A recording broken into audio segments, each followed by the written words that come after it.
L'amour à travers les âges, perspective historique et contemporaine.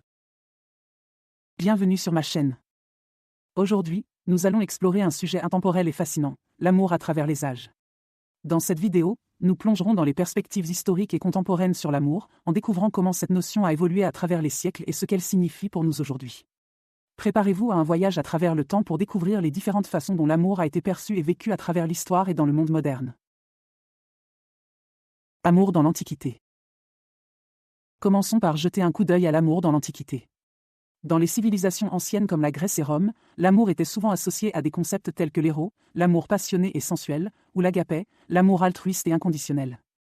Les poètes et les philosophes de l'époque ont célébré l'amour dans leurs œuvres, le décrivant comme une force puissante et transformative qui pouvait inspirer les hommes à atteindre de grandes réalisations. Amour au Moyen Âge. Au Moyen Âge, l'amour était souvent vécu de manière idéalisée à travers la tradition courtoise. Les chevaliers et les dames de la noblesse exprimaient leur amour à travers des gestes de courtoisie, des poèmes et des chansons. Les romans courtois, tels que Tristan et Iseult ou Le roman de la rose, étaient populaires et véhiculaient des idéaux romantiques qui ont influencé la conception de l'amour pendant des siècles. Révolution de l'amour au XVIIIe siècle. La révolution de l'amour qui a émergé au XVIIIe siècle a profondément transformé la façon dont l'amour était perçu. Avec l'avènement du romantisme, l'amour est devenu le sujet central de l'art, de la littérature et de la musique. Les romantiques croyaient en l'importance des émotions et de l'expression personnelle, et l'amour passionné est devenu le symbole ultime de liberté et d'authenticité. L'amour au XXe siècle. Au XXe siècle, l'amour a continué à évoluer à travers les mouvements culturels et sociaux de l'époque. Des notions telles que l'amour libre, le féminisme et la révolution sexuelle ont remis en question les normes traditionnelles de l'amour et de la relation amoureuse. Les mouvements de libération ont encouragé l'exploration de soi, la recherche du plaisir et l'égalité des partenaires dans la relation. Perspective contemporaine sur l'amour. Dans le monde moderne, l'amour continue d'être un sujet complexe et diversifié. Des notions telles que l'amour romantique, l'amour platonique, l'amour familial et l'amour de soi coexistent dans une société où les relations sont de plus en plus influencées par la technologie, les médias sociaux et la mondialisation. Malgré ces changements, l'amour reste une force fondamentale qui unit les individus et nourrit leur épanouissement émotionnel. L'avenir de l'amour. Alors, quel est l'avenir de l'amour ?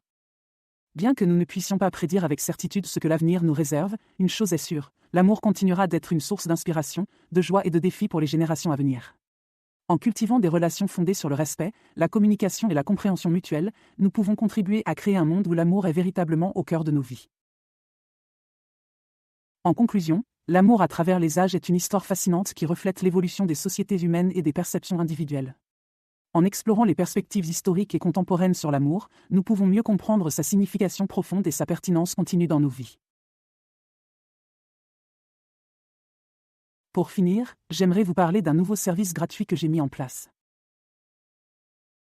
Si vous souhaitez recevoir mes prévisions astrologiques et mes guidances personnalisées chaque jour, c'est possible et c'est gratuit. Pour cela, il suffit de cliquer sur le lien fourni en description et de renseigner votre adresse email. Vous recevrez chaque matin mes guidances directement dans votre boîte de réception. Merci d'avoir regardé cette vidéo. Si vous l'avez trouvée utile, n'oubliez pas de laisser un pouce vers le haut et de vous abonner pour plus de contenu comme celui-ci. Partagez vos propres conseils ou vos expériences dans les commentaires ci-dessous. À la prochaine.